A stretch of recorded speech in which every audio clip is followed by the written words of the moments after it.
In this video, I'll show you the easy way to paint scales. This is the perfect technique for beginner artists and it works really well for painting dragons, fish, snakes and any other animals that have scales. This is a really quick and easy way to get the effect of scales without having to spend hours painting every single detail.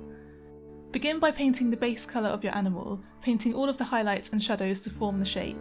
Make this layer a shade darker than you want the finished piece to be, as we will be painting the lighter scales over the top. For the purpose of this video, I'll be painting the base layer as a gradient over my canvas.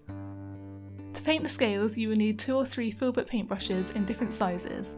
These will be used to paint the different size scales. Add the paint to your palette, bearing in mind that the scales will need to be a shade lighter than the base layer. Take the lightest shade of paint and the medium-sized paintbrush and add it to the canvas, creating a small oval shape which looks like a scale. Continue to do this, leaving gaps in between each stroke so that you can see the darker colour underneath. This darker colour will separate each scale, making them stand out. Try to use a range of different colours so that the scales don't all look exactly the same. Use the larger and smaller paintbrushes and use the same technique to add different size scales. If you're using a reference photo, try to follow the size of the scales from that, as you will often find that they are larger in some areas and smaller in others. Use the base layer as a guide so that you know what colour scales to paint. For example, I am now painting over the mid-tone section of my base layer, so I'll be using a slightly darker shade of paint now. Continue to add the scales in the exact same way, keeping an eye on your reference photo so that you know what size to paint.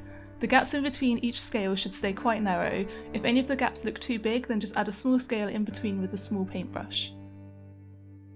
Continue painting the scales until the whole animal is covered, making sure you are painting a shade lighter than your base layer each time.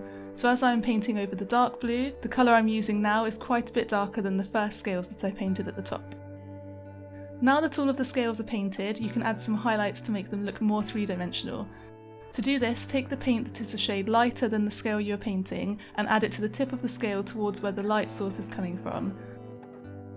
Continue to do this on the other scales, particularly where the scales would be reflecting the sun.